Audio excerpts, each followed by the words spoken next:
Sibingelele sinamukele babukeli nabalandeli bensika yesizwe TV1. Namhlanje ke njoba ke uhlezi wazi ukuthi ke mase ngihleli kanje noma ke kuvela ke udokotela kanje kusuke sekuyilelo hlelo lakho olithanda kakhulu siyathokoza emakhosini. Namhlanje ke angihambi ngedwa, ngihamba nodokotela esizomnikeza nje ithuba ezazise ephinde futhi ke esitshela ukuthi ke ungubani. Mase ke siyangena kwingxoxo esizoxoxa ngayo namhlanje. Kuningi ke esizokhuluma ngakho kodwa ke kakhulukazi sizokhuluma nje ngesilwane nokukhipha isilwane, ukulahla isithwalo nokulahla isigubhu. Into esizoyikhuluma ke lezo ke nodokotela. Kodwa ke singokongeni kuyona ke ivideo kasimnikeze ithuba ukuthi udokotela ayibingelele ababukeli bensika yesizwe TV. Emakhosini siyabingelela obingelelayo uyena uNkulumbane Nkwanyana mkhulu umelaphi wendabuko. Ngumelaphi mina khehla lami mkhulu, asebenza ngamakhambi esintu aphinda asebenze nangemimoya, ukulawula imimoya nangokunikeza abantu imimoya ethile ehamba nezinto ezithile ukuze umuntu akwazi ukuphila nokuqhubha impilo kudliwe ekhaya, ngoba into ebalekile ukuthi kudliwe ekhaya. So ngilana endaweni yaselendelani lapho engisebenzela khona ngokulapha nje abantu, ukubachatha, ukubaphalazisa, ukubagcaba, ukubalahla izilwane kanjalo ngokushiyana kwezinto, ukubanikeza izinto lezi abayithathayo nabayidingayo ezimimoya yamandla ukuthi umuntu akwazi ukuphila. Siphinde sikhiphe futhi izinto ezimimoya yamandla ukuthi le moya ayinikeze wona wanikezwa wona kodwa ufika ngakwazi ukuthi usebenze. Kuyenzeka umuntu ashade nomuntu kanti endleleni bazojikelana nekhehla lami nemimoya futhi nayo injalo. Uyangizwa ongilalele lapha nekhaya, ukhona umuntu uyayishela intombi ecabanga ukuthi izohambisana nombono wakhe. Okokuqala bekwazi ukuhlangana akujabulela ukuba nayo, mayisethi uyayibuka indlela emphatha ngayo ebese thola ukuthi no ngeke ngikwazi ukuphila nalomuntu isikhathi eside. Nemimoya yake kanjalo khehla lami. uNkulumbane nje lokodwa okhulumayo kafishane. Sengingezwe kuwena ukuthi wena khehla lami ungivakashele nje esigodlweni, kuphi ufuna ngiphakela abantu ngoba ngiphekile. Ukupheka nje ngiphekile. Pheka impela mkhulu. Yikho ukuthi abantu bafuna ukuphakelwa badle. Ngiyakuzwa dokotela. Sibonge nje ithuba osinikeze lona ukuthi ke sifike sizoxoxa nawe. Dokotela, abantu bayakhala, abantu bayahlupheka. La ngaphandle mkhulu kuningi okuhlupha abantu. Kakhulukazi abantu bahamba indlela noma bahamba izinyanga, behamba befuna izinto zokuphila. Bethola ukuthi mase beyitholile into yokuphila ibaxake noma ibahluphe, abantu begcine sebethi sengifisa ukuphuma kulento ngithole into yokuphila. Dokotela, sikhuluma ngokulahla isithwalo noma ukulahla isigubhu. Mkhulu sikhuluma ngani mesithi sikhuluma ngokulahla into yenhlanhla noma silahla isithwalo noma isigubhu? Khehla ukuphuma nje kancane embuzweni wakho ngiyawuzwa unzima mude. Omunye umuntu uzoya engibuke ebese ngicabangela. Akhohle ukuthi unesaka sakazo lesithi intuthwane ibulala indlovu mkhulu. Ebese ngibuyela lana ke embuzweni wakho ukuthi ukhuluma ngesithwalo nangokulahla isigubhu nangokulahla uphondo. Lawo mandla wawathathile kodwa manje awusawafuni. Lento awuyithathile kodwa manje awusayifuni. Ake siqale nje esilwaneni nasesichithweni mkhulu. Kunomuntu xa kuyisichitho lapha ekhaya uyafisa ukuthi alapheke isichithweni akathandeki. Kunomuntu onezintwala useyihambele, uyangizwa mkhulu, unezintwala nesichitho konke kuhamba ndawonye. Ufisa ukukhishwa lento. Kunomuntu onomdliwa ufisa ukukhishwa umdliwa. Kunomuntu onedlozi elimnyama ufisa ukukhishwa idlozi elimnyama kusebenze lihle limhlophe. Lezo zinto la ekhaya siyazenza ngaphambi kokuba size sifike entweni ezisithwalo nasentweni ezisigubhu nasentweni eziluphondo sokuyithathile. Ngiyaye ngathi mina umuntu kuyenzeka ashela intombi ngoba eyithanda mkhulu. Nenkolelo ukuthi njengoba eyithanda naye uyafisa ukuthi imthande. Baphathane kahle ngoba nawe usuke nento ethi nami le ntombi enzoyiphatha kahle. Kodwa bese kungenzeki ayishela intombi emqomo. Mayimqoma intombi ebese bahlangana kokuqala mhlawumbe intombi imenzele kahle ajabule ethi angabuka izenzo zentombi ebese ngayithandi ebese efisa ukuyishiya intombi bese kuba ukuthi nentombi ayifuni ukumshiya ngoba wena wawungisukelile. So isuke njalo indaba. Imimoya ke naye kanjalo. Awukwazi ukusuka kini kaNongoma ehluhluwe emtuba empangeni emandeni kuphi nakuphi uze kumina. Ngabe usuke eKapa usuke eMpumalanga usuka kuphi uzosukela imimoya kaNkulumbani uthi uyayifuna ingene kuwe. Ifika ingene kuwe bese ikujikela. Ebese uthi wena cha uzoyikhipha nje kanjalo. Khumbula phela lento isuke inikeza siyalo. Uyangizwa Mkhulu. Kuyaye kwenziwa izinto zokuthi ayikwazi lento ukuthi iqondane nawe ibe nawe. Imimoya le njengentombi mawusuka uyishelile isuke ingakuthandi.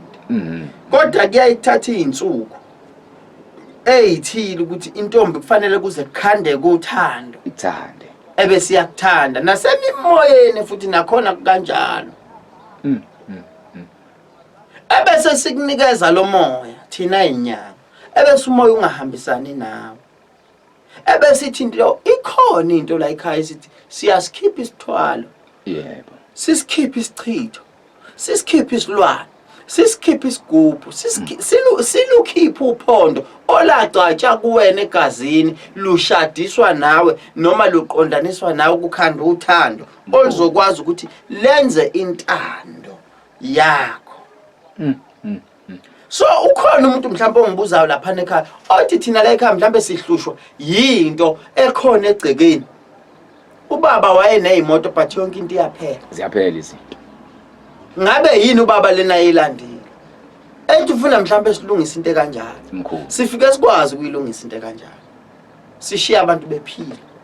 Sivusa inhlanhla endala, sikhiphe lena okuyinhlanhla eminyama. Okuwukuthi siyobuye sikhulume ngayo ngelinye la.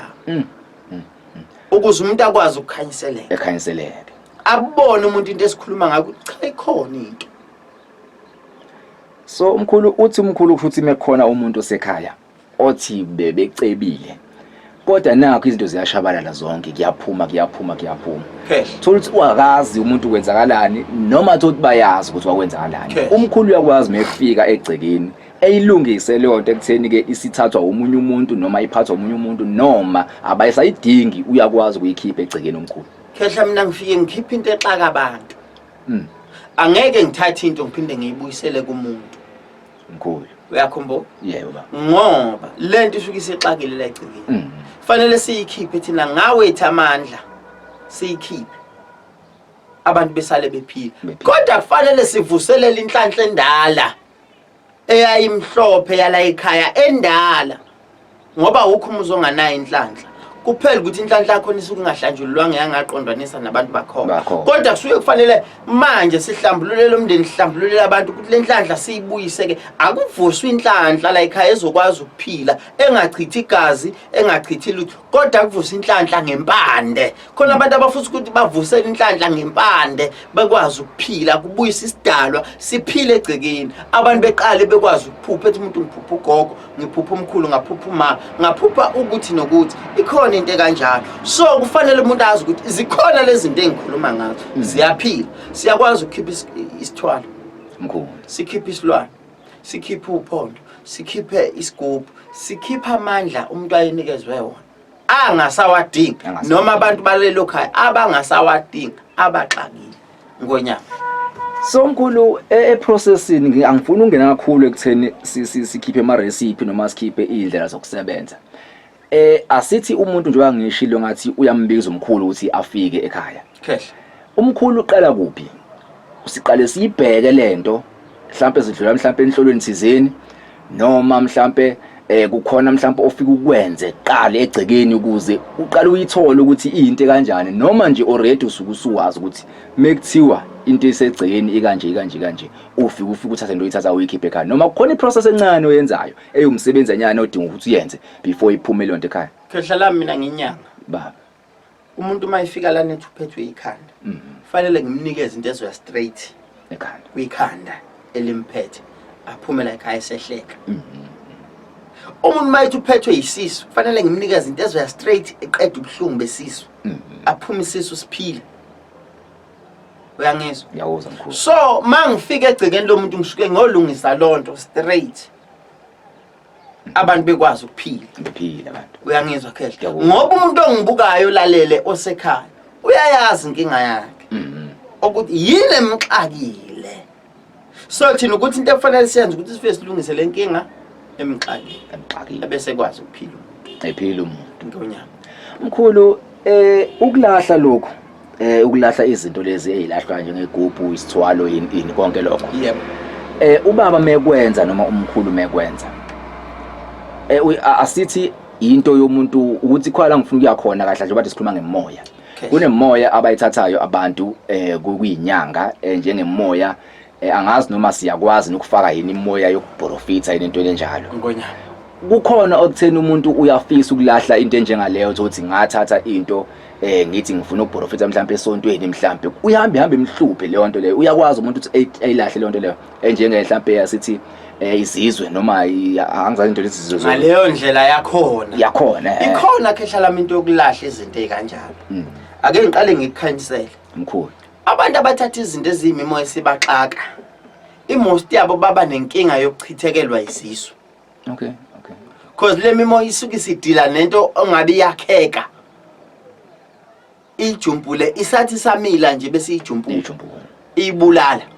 Uyangizwa? So la ekuthatheni imimoya siyilahle siyitshinge ikhona into kanjalo. Umuntu othi unejaja ethu ulithathile onezizwa ethu uyithathile ikhona into ethi siyakwazi ukuyikhipha ukuthi kuphela ufike esigodlweni. Ayikho into esizokuphosela yona for ukulahla izinto. Ukufika kwakhe esigodlweni sisho ukuthi inkomo yalento ingaka because yonke into esigodlweni iphakathi kodokotela nesiguli. Iphakathi kwamelaphi nesiguli. Umlaphi nomlasho. Kufanele wazi ukuthi lezi zinto lezi kufanele siyikhiphe khona la endaweni yokukhipha izinto. Uyangizwa? Izinto kuyahlukana ukuthi ikhishwa kanjani. Ikhishwa sakufakwa ozifakwa sakukhishwa. Ozikhishwa sakufakwa kuyahlukana. So umuntu kufanele azi ukuthi ikhona into yokuthi khona into okukhishwa imimoya efakwe emntwini egazini. Ngonyaka. So mkhulu singasho ukuthi imoya le ekanje umuntu ayithatha ngoba eyinqumele yena uyakuthatha. Yebo. Ikhona ngithi imoya oyithola ngokuthi ithunyeliwe kuwena. Mhlambe ngithi lokho mhlawumbe asithi ngiye ngize kuthiwa khona izizwe ezimgulisa ngekhanda umuntu. Kuthiwa ushawe ngezizwe. Yebo. Kusuke kusayiyona imoya leyo kodwa ethunyeliwe kumuntu. Khehla lami ukuphendula umbuzo wakho. Ngone. Ikhona into enjalo. Ukuthi umuntu ubengayanga enyangeni kodwa uthunyelwe izinto.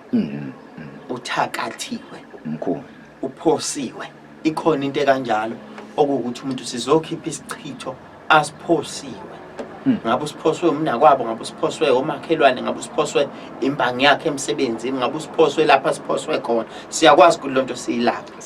Yes khehla ngaphandle kokuthi yena umuntu uze waya kumelaphi eyofuna something ngoba kuyona yonke into umuntu ayitholayo ngoba kade uyilandela yena ebesimxaka. Ezinye izinto ziyazenziwa ukuthi umuntu ubekade efisa ukuthi aphile kodwa bese kuba khona abantu abamxaka ngezinto ebese ke izinto zibheduka kanjalo. Khehla lami. Hayi mkhulu mina ngiyakuzwa mkhulu ngithembe nombukele ekhaya futhi uyakuzwa. Umuntu othi nje uhlushwa izinto afuna ukuzilahla. Umkhulu ayikho into akwazi ukuyilahla. Silahla yonke into. Mekuthiwa nje sikhuluma ngesigubhu, imoya, isilwane, uphondo, isithwalo. Izinto lezi esizilahlayo. Udokotela esho ukuthi nje uyakulahla konke lokho. Khehla lami izinto seyilahla la ekhaya. Into esingenayo la ekhaya umlimo. Yonke into sike siyisebenza ngempande. Sisebenza ngempande. Yebo khehla lami ukukunikeza nje iclue yonke izinto siyisebenza ngempande ukuze umuntu akwazi ukuphila. Mkhulu umbukele ekhaya engazibuza noma engathi if umkhulu ekwazi ukukhipha kusho ukuthi okuningi kwalento siyibala uyakwazi ukuzenza. Angithwalisi kahle. Ukuthwalisa awukwenzi. Cha. Igubhu zikhona la ekhaya. Khehla lami lokho ngobuye ngikhulume ngelinye ilanga ba. Kodwa ngikhuluma ngenhlanhla emnyama isikhathi esiningi. Okuwukuthi sisuke sikhulume ngayo nangelinye la. Mkhulu. Ngonyama. Dokotela ngabafishane nje mesingabala ke mhlambe sedlula ekukhipheni izinto. Izifo nje umkhulu athi akasibheki. La ekhaya mekuthiwa uze la iziphi nanokuthi mhlambe mawukuthi kanjani sesingangena ekutheni ikuphi okuthize umuntu afanele benako mekuthiwa uzolapha leso sifo leso. Kancane ezimbalwa nje mkhulu singaze singene kukona konke. Ake ngikhulume ngedliso. Idliso mkhulu. Idliso la ekhaya umuntu uyakhishwa. Nikezwe isiphungo emva kwey'nsuku ey'thile sithi akabuye ezophalaziswa. Isiphungo siyamlapha umuntu idliso ba. Khehla. Sikhulume ngekhanda elingapheli. Siyamlapha la ekhaya umuntu ikhanda elingapheli. Sephuza amaphilisi uhambile odokotela ilakhanda lipheli. Lapha la ekhaya ngiyabe kuthi une-meningitis siyamlapha la ekhaya umuntu. Mkhulu. Ikhanda elingapheli.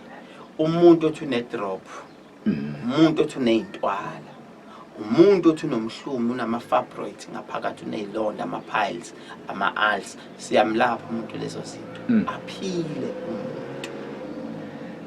umuntu othi uphithanelwe ikhanda noma ugula ngekhanda ikhona uyakwazi ukumlapha mkhulu akalashwa la esigodlweni sakaNkulumbane ulashwe ekhaya kithi kaNkwanyana mina ngimthindi nje umuntu ogula ngekhanda kodwa bakhona la umthatha umise khona ngimisa khona futhi nangu umuntu ozokulapha niyokhokhelana khona niyokhuluma khona ukuthi nenze njani mina ngisangizwe wena mangabe ubona uNkulumbane uyazazi nomuntu ogulayo ngekhanda ngiyakwazi ukuthatha ne-stroke if like angisilapha kodwa ngiyakwazi ukuthatha nangu umuntu ozokulapha le-stroke ngonyama into itshontshiwe mhlawumbe into elahlekile uyakwazi ukuyibuyisa umkhulu angiyibuyisi kahle angakabi nayo leyo nduku angakabi nayo kodwa induku yokugadla ikhona oyokugadla ikhona yes inayo hayi mkhulu kuyacaca ukuthi ulwazi luningi and sizazo lokho esilidonse njalo njoba umkhulesho ukuthi kusakuningi sisazoxoxa okuningi sokulandelanisa nje ngendlela ukuze nomkhulu ekwazi ukuthi ezethule kahle ebantwini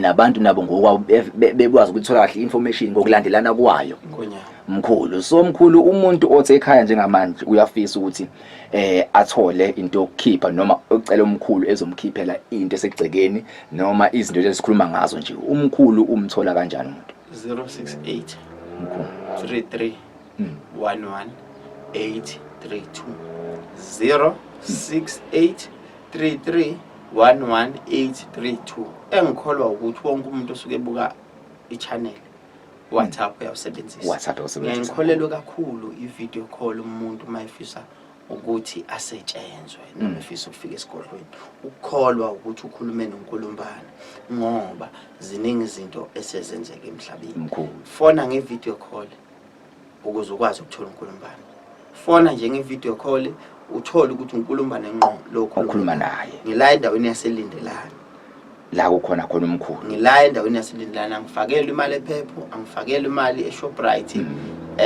angenzelo cash send cha khehla umuntu ufika nje la esigodlweni ufika esigodlweni angisebenzeli futhi eflatini angihlangani nomuntu eThekwini ngithi ngizokunikeza umuntu eThekwini cha umuntu ufika la esigodlweni angigadwa futhi ngonyama hayi mkhulu sibonge kakhulu mkhulu ithuba osinike lona siyinsika yeSizwe TV sithembe ukuthi umbukele ekhaya uzwile and futhi onenkinga lezi sesiyikhulumile uzomthinta umkhulu uyamvideo call umkhulu ukhulume naye wenze sure ukuthi ukhuluma naye direct ngonyama i-location uyayibiza nje uyayibhala njengoba injalo ikube qathatha la kusebenzela umkhulu uze ntombeni uzosebenza mkhulu sibonge ithuba osinike lona sithemba ukuthi ke sizokwazi futhi siphinde sihlangane noma sikhulume futhi kwi-video elandelayo ngonyama mkhulu